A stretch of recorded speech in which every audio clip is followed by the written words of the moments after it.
Hello नमस्कार dear student, welcome to Success Career. आज की इस वीडियो में फिर से हम वर्कशॉप कैलकुलेशन एंड साइंस के ITI first year CBT exam के लिए मोस्ट इंपॉर्टेंट क्वेश्चन को लेकर आ गए हैं, जो कि सभी ट्रेड के लिए यहाँ पे कॉमन है। और ये जो क्वेश्चन बनाया गया है ये भारत स्किल और निमी पैटर्न पे आधारित प्रीवियस ईयर क्वेश्चन को ध्यान के रख के बनाया गया है, जो कि आपके क्वेश्चन एग्जाम में अक्सर पूछे गए थे उनको। और देखिए ये पार्ट 4 हम लोग करने जा रहे हैं, ठीक है। वर्कशॉप कैलकुलेशन एंड साइंस का ये पार्ट 4 है। मैंने ऑलरेडी पार्ट 3 तक आप लोगों को क्लास करा दिया था। यदि आपने पिछली वीडियो को नहीं देखा है तो आप जाकर पिछली वीडियो को देख लें, क्योंकि आप पिछली वीडियो को देखते हैं तो ही आपको समझ में आएगा। और मैं ऐसे कंटेंट तैयार किया हूँ भारत स्किल निमी पैटर्न जो अक्सर एग्जाम में पूछा गया है, और यहाँ पे हम लोग डिटेल से पढ़े हुए हैं, ठीक है। और एक खास बात, जितने भी हम क्लास करा रहे हैं ना, इन सभी क्लास को मैं www.successcareer.co.in पर मॉक टेस्ट अवेलेबल भी करवा रहा हूँ। जैसे ये पार्ट 4 है तो पार्ट 4 ये क्लास करने के बाद आप एक नोट बनाइएगा। नोट बनाने के बाद पार्ट 4 को जाकर www.successcareer.co.in workshop calculation first year में जाकर आप लोग क्लास कर मॉक टेस्ट दे लीजिएगा ऑनलाइन, जिससे आपको सीबीटी एग्जाम के लिए प्रैक्टिस भी हो जाएगा और आपको यहाँ पे क्या पढ़े हैं समझ में आ रहा है कि नहीं आ रहा है, वहाँ आपको टेस्ट भी हो जाएगा, ठीक है। तो आप लोग जरूर ऑनलाइन मॉक टेस्ट दें। चलिए आज की 31 नंबर को क्वेश्चन को पढ़ते हैं और करते हैं ना। दिया है 31 नंबर का question, what is the percentage of copper if the casting weight of copper 42.3 kg and tin weight is 2.7 kg। दिया है कि यदि कास्टिंग में तांबे का वजन 42.3 किलोग्राम है और टिन का वजन 2.7 किलोग्राम है, तो तांबे का प्रतिशत क्या होगा। तो यहाँ पे सबसे पहले हम एक लाइन, यहाँ पे एक गोला खींच रहे हैं, और इस गोले में मान के चलिए कि ये जो गोला है ये ऊपर वाला ये टिन है, और नीचे वाला पूरा पार्ट जो है ये एल्युमिनियम है, यानी कि तांबा है, कापर है। तो टिन कितना किलोग्राम दिया है, तो टिन का वजन 2.7 किलोग्राम दिया है, जबकि कापर यानी तांबे का वजन कितना दिया है 42.3 किलोग्राम दिया है। अब हम कहें दोनों को मिलाकर ये गोला बनाया गया है, तो हम पूरे गोले का वजन कितना होगा, तो पूरे गोले का वजन दोनों को जोड़ देंगे तो पूरे गोले का वजन निकल कर आ जाएगा 42.3 kg प्लस 2.7 कितना किलोग्राम हो जाएगा, दोनों को जोड़ेंगे तो 45 किलोग्राम हो जाएगा। अब बोल रहा है तांबे का प्रतिशत ज्ञात करना है, तो तांबा कितना दिया हुआ है। अब देखिए कुल में से तांबे का जो प्रतिशत निकालना है, तो तांबे का वजन कितना है 42.3 किलोग्राम, और हमेशा प्रतिशत कुल में से निकाला जाता है। कुल वजन कितना हो रहा है इस गोले का, तो कुल हो रहा है 45 किलोग्राम। और परसेंटेज निकालने के लिए आपको 100 से क्या करना पड़ेगा, गुणा करना पड़ता है। अब ये 5 से कट रहा है, ये भी 5 से कट रहा है, ये 5 से 9 5 45 और 20 बार में ये जाएगा। अब 9 से मैं इसको ले जा रहा हूँ, तो 9 चौके 36, 6 बचा और 9 साते 63, ये दशमलव यहाँ पे लग जाएगा एक अंक के बाद, तो क्या हो जाएगा 4.7 इंटू 2.0। ये क्वेश्चन शायद मैं कल करा चुका हूँ, लेकिन आ गया तो मैं करा दे रहा हूँ, हो सकता है टाइपिंग में दोबारा हो गया है। अब देखिए 20 में कर रहे हैं तो 0 है तो 0, 2 7 14 के 4 हासिल लगा 1, 2 चौके 8 1 9, ठीक है 940 हो गया। लेकिन दशमलव यहाँ पे एक अंक के बाद लगा हुआ है, तो हम भी एक अंक के बाद यहाँ दशमलव लगा देंगे, तो हमारा आंसर कितना हो जाएगा 94% हो जाएगा। यानी कि तांबे का प्रतिशत क्या है, तो ये तांबे का प्रतिशत 94% है।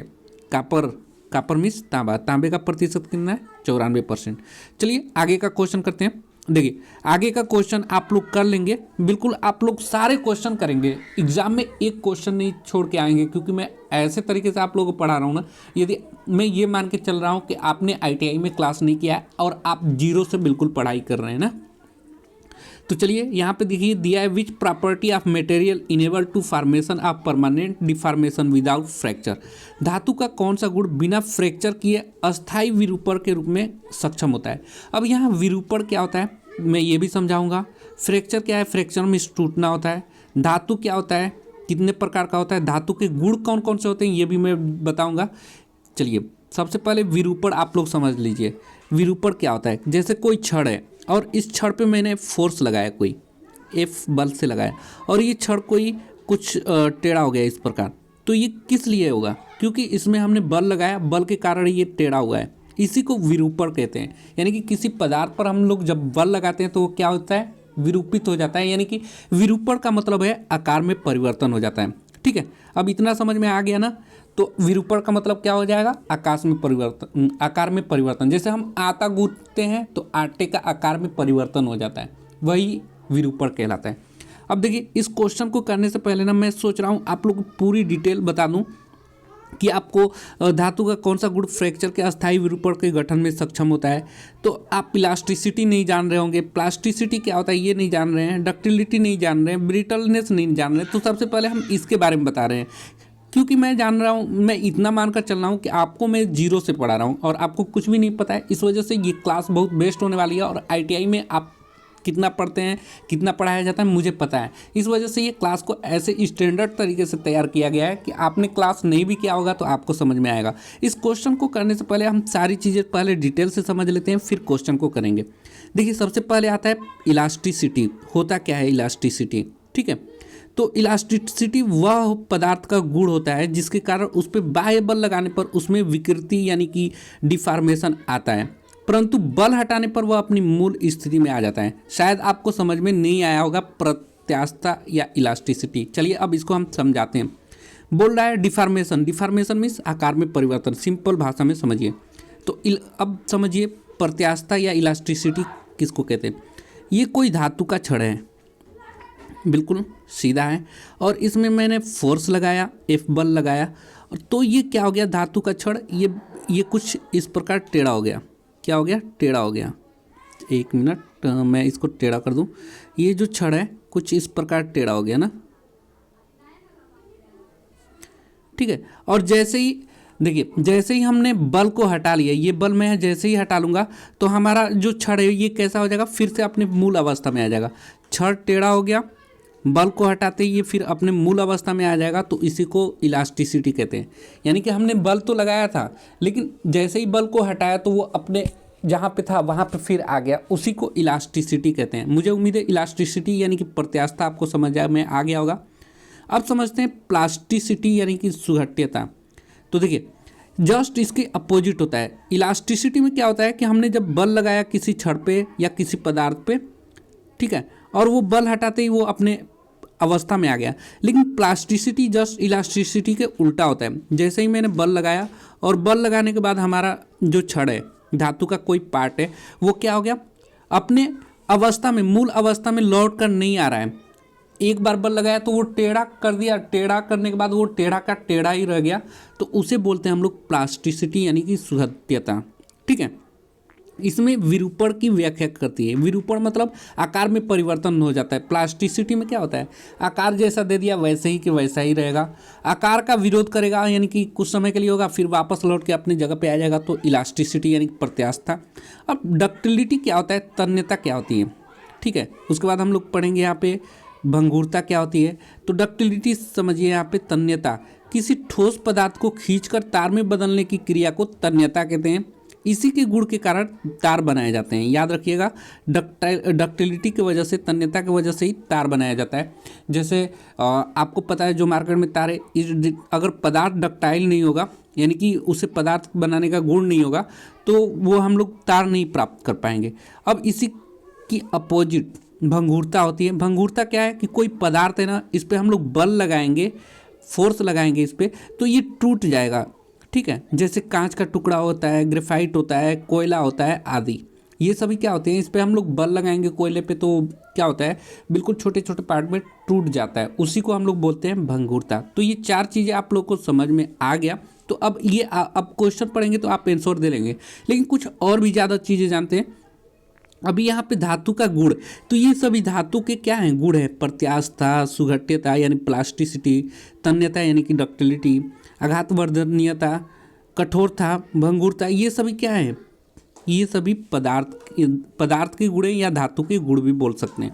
ये सभी धातु में अगर गुण नहीं होगा यानी इलास्टिसिटी नहीं होगी, तन्यता नहीं होगा, आघातवर्धनीयता नहीं होता, कठोरता नहीं होगा, भंगुरता नहीं होगा, तो हमारा पदार्थ का कोई मतलब ही नहीं बनता।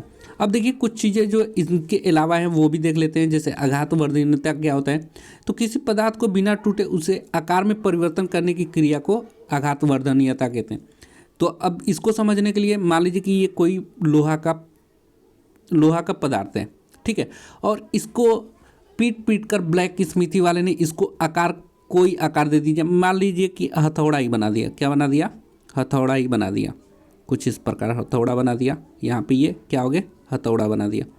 तो कैसे बनाया ये, अगर इस लौह धातु के अंदर अगर आघात वर्धनीयता के गुण नहीं होती तो ये क्या होता है, टूट जाता है। आघात वर्धनीयता के कारण ही हम इसके आकार में परिवर्तन कर पाते हैं। बिना टूटे क्या होता है, बिना टूटे ये आकार में परिवर्तन करता है, उसी को आघात वर्धनीयता कहते हैं। यदि हम चोट देते और टूट जाता और छोटे छोटे बारीक कणों में बन जाता तो वो भंगुरता कहलाने लगता है ना। तो भंगुरता क्या होती है, किसी पदार्थ पर बल लगाने पर वो टूट जाता है, बिखर जाता है, उसी को भंगुरता कहते हैं। अब कठोरता, कोई वस्तु आप लोग सुनेंगे बहुत कठोर है, कठोर का मतलब क्या होता है, इस पर कितना भी बल लगाओ ये विरूपित नहीं होगा, यानी कि आकार में परिवर्तन नहीं करेगा। इस पर कितना भी हम लोग छेनी हथौड़ी चला लें, खुरुच दें, इसको खुरुचने का विरोध करता है। कठोरता क्या होती है, इस पर खुरुचने का विरोध करता है। तो किसी प्रकार का बल जो उस पर लगाने का विरोध करे या खुरचने का विरोध करे उसी को कठोरता कहते हैं। तो हमें उम्मीद है ये इतना समझ में आ गया होगा। तो अब आगे का क्वेश्चन जो भी आने वाला है ना, आप लोग करते जाएंगे। देखिएगा, देखिए सबसे पहले ऊपर वाला क्वेश्चन छूटा था हमारा 32 नंबर वाला, कि धातु का कौन सा गुण बिना फ्रैक्चर यानी कि बिना टूटे अस्थायी विरूपण के गठन के रूप में सक्षम होता है। तो यहाँ पे करेक्ट आंसर क्या हो जाएगा, बी हो जाएगा। प्लास्टिसिटी जो होता है ये बिना टूटे क्या करता है कि अस्थायी विरूपण यानी कि आकार में परिवर्तन कर लेता है। आकार में परिवर्तन कौन करता है, प्लास्टिसिटी के कारण। तो करेक्ट आंसर क्या हो जाएगा, बी हो जाएगा। नेक्स्ट क्वेश्चन देखेंगे 33 नंबर दिया है, which mechanical property of metal offer resistant to elastic deformation in cutting tool. देखिए दिया है कि धातु का कौन सा यांत्रिक गुण, ऊपर जो पढ़े हैं वो सभी क्या था, यांत्रिक गुण था, ठीक है। एक काटने के उपकरण में लोचदार विरूपण के लिए प्रतिरोध करता है।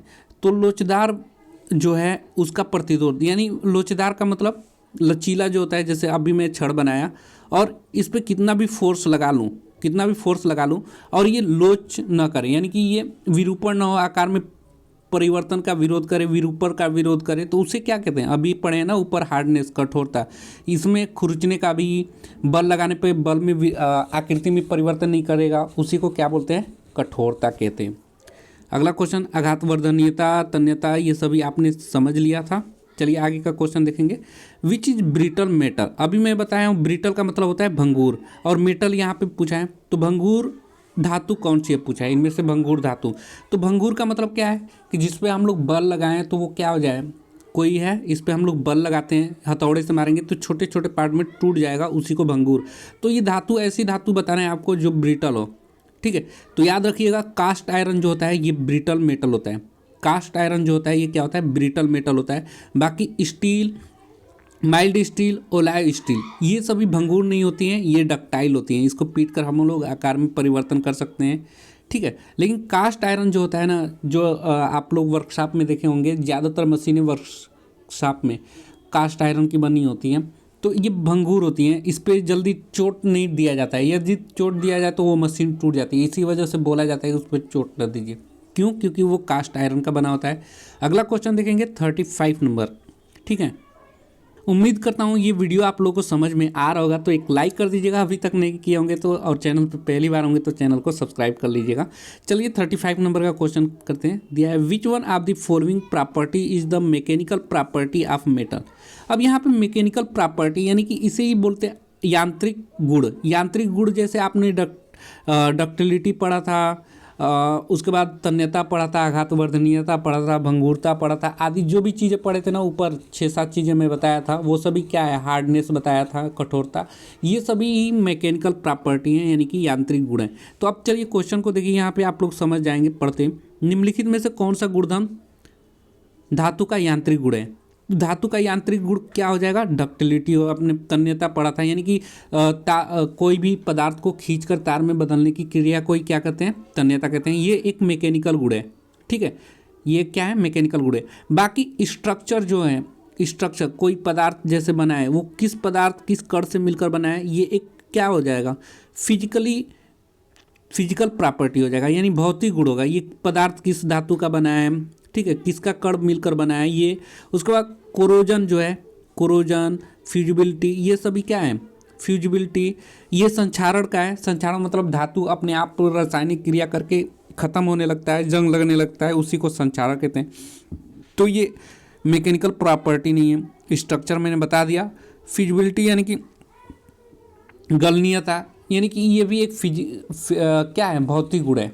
फिजिबिलिटी यानी कि गलनीयता, यानी कि हम कोई भी धातु को उच्च ताप तक गर्म करेंगे तो वो लिक्विड में बदल जाएगा, फिर उसको ठंडा करेंगे तो फिर वो किस में बदल जाएगा, ठोस अवस्था में आ जाएगा। तो ये सब क्या है, भौतिक गुण है। जबकि हमें मैकेनिकल गुण हमारा यहाँ डक्टिलिटी है। इसके अलावा मैकेनिकल प्रॉपर्टी क्या कौन कौन सी होती है, तो मैं आप लोग को यहाँ पे बता दिया था। मैकेनिकल प्रॉपर्टी कौन कौन सी होती है, तो इलास्टिसिटी, प्लास्टिसिटी, तन्यता, डक्टिलिटी, आघातवर्धनीयता, कठोरता, भंगुरता, ये सभी क्या है, यही सभी मैकेनिकल गुण है। याद रखिएगा, यही सभी क्या है, मैकेनिकल गुण है। तो 35 नंबर का क्वेश्चन हमने कर दिया। क्या आंसर बताया है, डक्टिलिटी इसका करेक्ट आंसर हो जाएगा। Next question 30। अब देखिए कुछ आगे आप लोग को आने वाले क्वेश्चन में धातु अधातु मिलेंगे। वो क्या होती है धातु है, क्या अधातु होती है, ठीक है। तो पदार्थ को हम लोग दो पार्ट में बांटते हैं। कोई भी ऑब्जेक्ट है, कोई भी वस्तु को दो भागों में बांटते हैं। पहला जो होता है धातु होता है और दूसरा अधातु होता है। फिर आगे चल के हम लोग धातुओं को भी बांटेंगे। एक होगा लौह धातु, एक होगा लौह धातु, लौह धातु, और दूसरा अलौह धातु, अलौह धातु। तो ये धातु में आएंगी, लौह धातु हैं, अलौह धातु हैं। और अधातु, इसमें लोहा नहीं होता है, जैसे लकड़ी हो गया, ठीक है, प्लास्टिक हो गया, ये सभी अधातु में आ जाएंगी। ग्रेफाइट हो गया, ईंट पत्थर वगैरह सब अधातु में आ जाएंगी। जबकि धातु में बात करेंगे तो लौह अलौह दोनों धातु आएंगी। जिसमें लोहा होगा वो लौह धातु, और जिसमें लोहा नहीं होगा वो अलौह धातु। लोहा में फेरस मेटल वगैरह आ जाएगा, और इसमें एल्युमिनियम कापर वगैरह अलौह धातु में आ जाएंगी। तो ये इंपॉर्टेंट क्वेश्चन इससे बनता है, इस वजह से मैं यहीं पे बता दे रहा हूँ। आगे क्वेश्चन आपको इसमें मिलेगा। फिर बात आती है धातु और अधातु में अंतर का। तो धातु की जो ऑक्साइड होती है ये क्षारीय होती हैं, यानी कि जो धातु होते हैं वो कैसे होते हैं, क्षारीय होते हैं। जबकि अधातु कैसे होते हैं, तो ये अम्लीय होते हैं, ये याद रखिएगा। फिर अगला जो दिया है, धातु प्रकृति में ठोस अवस्था में मिलते हैं। धातु जो होते हैं कैसे, ये ठोस अवस्था में होते हैं। अक्सर धातुएं ठोस अवस्था में होती है।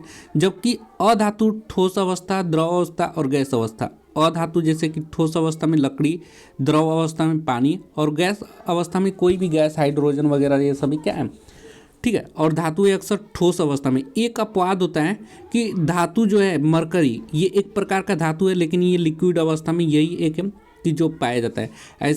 चलिए आगे का देखिए। और इसमें जो पानी होता है ये तीनों अवस्था में, पानी जो है ठोस अवस्था में बर्फ के रूप में, द्रव अवस्था में पानी के रूप में, गैस के अवस्था में यानी कि भाप के रूप में मिलता है। अगला तीसरा, इसमें धातु जो होती हैं अपारदर्शी होते हैं, जबकि अधातु पारदर्शी, अपारदर्शी, पारभासी होते हैं।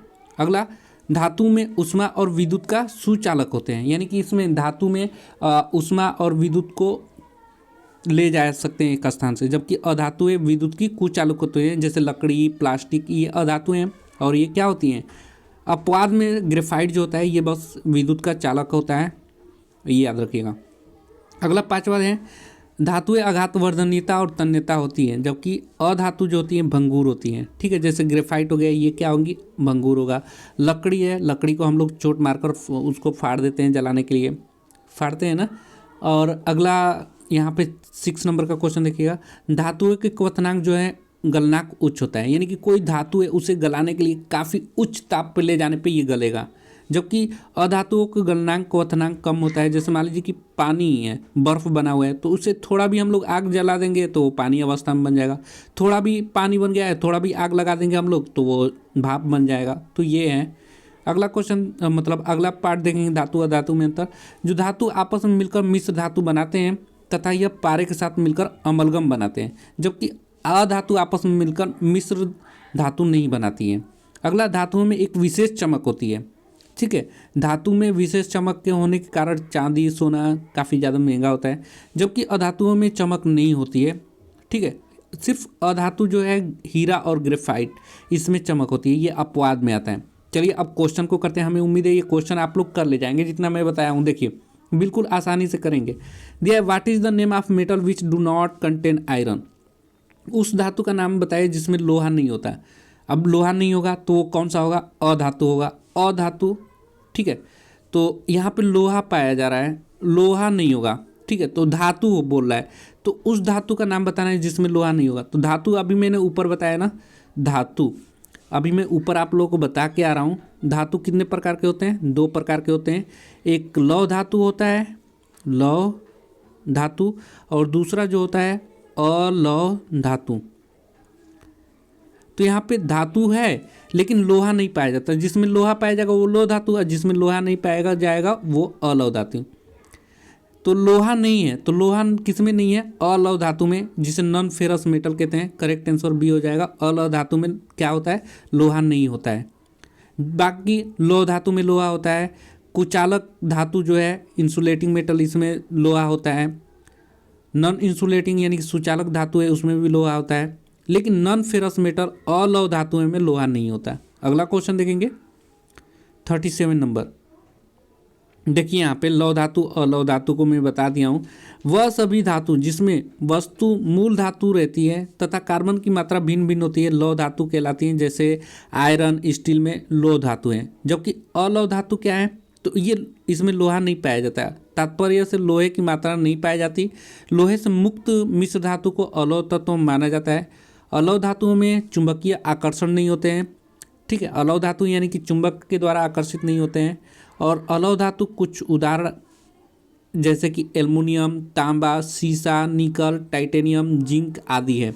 ये जो है ना इतने इम्पोर्टेंट है कि आपको कोई एक दे देगा और बोलेगा कौन सा अलौह धातु है, और आप इसी में अलौह धातु है तो एल्युमिनियम आप सोचने लगते हैं लौह धातु है, तांबा लौह धातु है, जबकि इसमें लोहा नहीं पाया जाता। तो इस वजह से ये से क्वेश्चन गड़बड़ हो जाते हैं आपके एग्जाम में। चलिए, तो आप देखिए यहाँ पे बोला इनमें से कौन सा धातु प्रमुख रूप से सामग्री में लोहा होता है। तो लोहा देखिए यहाँ पे करेक्ट आंसर हो जाता है फेरस मेटल। फेरस मेटल यानी कि लौह धातु जो होता है इसमें लोहा होता है। अलौह धातु में लोहा नहीं होता है, तो करेक्ट आंसर क्या हो जाएगा? डी। धातु में होता है, धातु में लोहा होता है तो लौह धातु, और जिसमें धातु में लोहा नहीं होता है अलौह धातु ऊपर जो किए। चलिए आगे का क्वेश्चन देखिए। दिया which one is non metal. Non metal मतलब अधातु। नॉन मेटल मतलब मेटल नहीं है, धातु ही नहीं है, वो अधातु है। तो देखिए मरकरी धातु है, ब्रास धातु है, आयरन धातु है, ग्रेफाइट अधातु है, जैसा कि ऊपर मैं आप लोग को बता दिया हूँ। अगला 39 नंबर का क्वेश्चन देखिएगा। दिया what is the decimal fraction of conversion of 18.5%। 18.5% को दशमलव भिन्न में बदलिए। तो पहले तो आप देखिए दिया क्या है, 18.5% दिया हुआ है। सबसे पहले आपको पता है ना परसेंट को कैसे बदलते हैं। तो 18.5 दिया है, परसेंट को हटाएंगे तो बटा 100 लिखते हैं, ये पता है आपको। अब 100 से 18 में भाग देंगे, 100 में 18.5 को भाग देंगे तो क्या आएगा? 1.85 आएगा। क्योंकि आपको पता है ना जब दशमलव है यहाँ पे, और जब भी हम तो ये 100वें स्थान इधर आ जाएगा। या आपको नहीं आ रहा है तो ऐसे कर लीजिए, यहाँ पे मैं लिख दे रहा हूँ 18.5 बटा में 100। ठीक है, अब 100 से भाग देकर देखिए 18.5 में पहले एक अंक में ले जाएंगे, नहीं जाएगा। 18 में ले जाएंगे, नहीं जाएगा, 100 से कम पड़ जा रहा है। फिर ये दशमलव पड़ जा रहा है, तो दशमलव का हम लोग ऊपर लिख देंगे। ये दशमलव कहाँ चला गया? ऊपर। अब 185 हो गया। अब 185 हमारा 100 से एक बार में जाएगा तो 100 होगा। ठीक है, दशमलव को तो ऊपर ले गया, तो 150 में से 100 घटेगा तो 85 हो गया। अब दशमलव ऑलरेडी लगा चुके हैं तो हमारा जीरो ऑटोमेटिक बढ़ जाता है। तो ये कितनी बार जाएगा? 100 से 8 बार में जाएगा तो 800 हो जाएगा। फिर 50, फिर दशमलव लगा ही दिया है तो जीरो ऑलरेडी यहाँ 50 बचा हुआ है, जीरो बढ़ाकर कितनी बार जाएगा? 100 से 5 बार में 500 हो जाएगा। यानी कि हमारा आंसर क्या हो जाएगा? 0.185 हमारा आंसर आ गया, जो कि करेक्ट आंसर क्या हो जाएगा? 0.185। ये ऑप्शन करेक्ट आंसर हो जाएगा। अब यहाँ पे कुछ क्वेश्चन एक और है जो कि 40 नंबर का क्वेश्चन है। देखिएगा, बहुत ही इंपॉर्टेंट क्वेश्चन है और इसको समझने के लिए आपको कंसंट्रेट होना भी पड़ेगा। 40 नंबर का क्वेश्चन दिया है, a motorcycle tyre is sold for ₹300। What is the purchase price of 25% profit is added to it. दिया है एक टायर है, एक मोटरसाइकिल का टायर है जिसे 300 रुपये में बेच दिया गया है और उस पर 25% यानी 25% का लाभ होता है। तो खरीद का मूल्य, अब देखिए यहाँ पे कुछ चीज़ें समझेंगे। जैसे कोई चीज़ खरीदेंगे उसे कास्ट प्राइस कहते हैं यानी कि क्रय मूल्य, और जो चीज़ बेचेंगे उसे सेलिंग प्राइस बोलेंगे यानी कि विक्रय मूल्य। तो विक्रय मूल्य यहाँ पे दे दिया है कि 300 रुपये है। आपको कास्ट प्राइस बताना है। तो याद रखिएगा, कोई भी चीज़ हम खरीदेंगे ना, जैसे कोई भी चीज़ कितना का भी मिला वो अपने आप में क्या होता है, 100% होता है। ठीक है, कोई चीज़ मान लीजिए मुझसे पेन लेने आए तो पेन का दाम मैंने 20 रुपये बताया, तो वो अपने आप में 20 रुपये क्या है, 100% होगा। अब 100% में ये क्या कर रहा है, ले लिया है और इसको 25% इसमें ऐड कर रहा है, यानी कि लाभ लेने के लिए 100 रुपये में कोई सामान खरीद कर लाया और 25% और लाभ ले लिया, यानी कि अब उसको कितना में बेचेगा, 125 में बेचेगा। समझने के लिए मैं ये कर रहा हूँ। ऐसा मान लीजिए कि कोई सामान आया 100% है और 100% में आप खरीद कर लाए और 25% को आपको लाभ चाहिए, तो अलग से 25% आपको तो जोड़ना पड़ेगा। तो टोटल कितना हो जाएगा, 125% हो जाएगा। ठीक है, ये किसका है, सीपी का 125%। तो अब इसको हम लोग करेंगे, सीपी का 125% जब आप निकालेंगे, जो खरीद कर लाए 125% में लाएंगे तो आपको क्या मिलेगा, सेलिंग प्राइस। वही बोल रहा है 25% का लाभ, तो कास्ट प्राइस का 125% जो हमारा आएगा। चलिए इसको हम लोग अगर क्वेश्चन में ऐसे करूं फार्मूले के द्वारा, तो देखिए कैसे होंगे। तो कास्ट यानी कि क्रय मूल्य बराबर क्रय मूल्य गुणे 100 प्लस 25% का लाभ हो रहा है बटा में 100। ठीक है, बराबर विक्रय मूल्य हमारा आता है। कैसे, आप लोग इसको कैसे भी कर सकते हैं, जैसे सेलिंग प्राइस। अब कास्ट प्राइस आपका ऑलरेडी यहाँ पे निकालना है, ठीक, और यहाँ पे कास्ट प्राइस निकालना है और 100 को उधर ले जाएंगे सेलिंग प्राइस की तरफ। तो अब सेलिंग प्राइस हमारा क्या है, 300 है, गुणे 100 हो जाएगा बटा में 125 हो जाएगा। इन दोनों को जोड़ दूंगा 125। अब 25 को 5 बार में, 25 से ये 4 बार में जाएगा, ये 25 छः 30 6 और सीपी हमारा निकल कर 240 आ रहा है। CP equal to 240। Correct answer यहाँ पे हमारा सी हो जाएगा 240। मुझे उम्मीद है ये क्वेश्चन आपको समझ में नहीं आया होगा, तो दोबारा मैं समझा देना चाहता हूँ। देखिए कैसे होगा, जब आप कोई चीज़ 100% में खरीद कर लाए हैं, ठीक है, और यहाँ पे 25% का लाभ ले रहे हैं, यानी कि आपको वो कितना में होगा, 25% एक्स्ट्रा में बेचना पड़ेगा, यानी कि टोटल आपको कितने रुपए में बेचना पड़ेगा, 125% में बेचना पड़ेगा। 125 रुपये, 100 रुपये का सामान लाएंगे, 25 रुपये का लाभ लेना है तो 25 रुपये और ऐड करके बेचेंगे, तब 125 रुपये में। ये आपका क्या हो गया, कास्ट प्राइस हो गया, और ये आपका क्या हो गया, सेलिंग प्राइस हो गया। तो कैसे आया कास्ट प्राइस से सेलिंग प्राइस, तो जब कास्ट प्राइस हम लोग 125 कोई भी चीज़ खरीद कर लाए हैं, 125% अधिक पे बेचेंगे, तभी तो हमारा सेलिंग प्राइस निकलेगा ना। अब कास्ट प्राइस हमें नहीं पता है, 100 गुणे 125% हमें यहाँ पे निकालना है कास्ट प्राइस का। तो हम सेल करके कितना में बेच रहे हैं, 300 रुपये में बेच रहे हैं, तो सीपी हमारा निकल कर आ जाएगा। इसी को बस आप लोग को सॉल्व कर लेना है। तो इसी को क्या कर लेना है, सॉल्व कर लेना है। क्या है, सीपी इंटू 125 बटा में 100 इक्वल टू 300। अब देखिए सीपी आपको निकालना है और 125% का लाभ हो रहा है, तो अब 300 गुणे इधर 100 गुड़ा है तो उधर जाके क्या बनेगा, 100 इधर भागे तो उधर जाके गुड़ा बनेगा, और 125 इधर गुड़ा है तो उधर जाके भाग बनेगा। अब 20 से इसको कराए 20 से नहीं कटा रहे हैं, 5 से मैं कटा रहा हूँ, तो ये 20 बार में जाएगा, 20 5 100 और 5 दूनी 10 और 5 5 25। ठीक है, फिर ये कितनी बार जाएगा, तो फिर ये मैं ले जा रहा हूँ 5 से, 5 चौके 20, 5 5 25, फिर 5 से ये 5 छके 30। ठीक है, और 60 गुणे 4 आया, और इसको हम लोग ऐड करें गुणा करेंगे 640 रुपये, यानी कि हमारा करेक्ट आंसर क्या हो जाएगा यहाँ पे 240, यानी कि खरीद का मूल्य क्या होगा, 240 रुपये होगा। तभी हम 300 में बेचेंगे तो हमारा 25% का लाभ होगा। जैसे मान लीजिए अभी मैं बता दिया ना, सीपी कितना आया, 240 आ गया, सेलिंग प्राइस आपको पता है 300 रुपये। अब हम लोग परसेंटेज निकालना होगा तो क्या करेंगे, तो लाभ हमारा होगा, जब कम खरीद में कर लाए हैं और अधिक में बेचेंगे तो लाभ होगा, यानी कि कितना लाभ होगा, तो 300 में से 240 घटाएंगे तो हमारा लाभ निकल कर आ जाएगा, कितना लाभ निकल कर आ गया, 60। अब 60 लाभ आ गया है और 240 रुपये का खरीद कर लाए हैं, और परसेंटेज में बदलने के लिए आपको पता है 100 से गुणा कर देते हैं।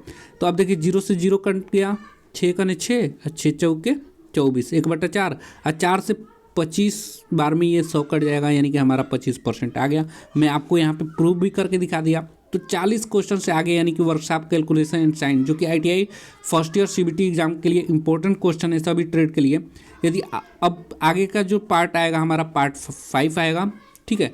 पार्ट 4 तक अभी तक आपने सीरियल वाइज नहीं देखा है तो देख लीजिएगा, और अभी तक मॉक टेस्ट नहीं दिया है successcareer.co.in पर जाइए और मॉक टेस्ट वर्कशॉप कैलकुलेशन का लगाइए, जिससे कि आपको क्या क्या पढ़े हैं सारी चीज़ें आप लोग को CBT एग्जाम में कैसे आएगा सब वहाँ पे आप लोगों को पता चल जाएगा।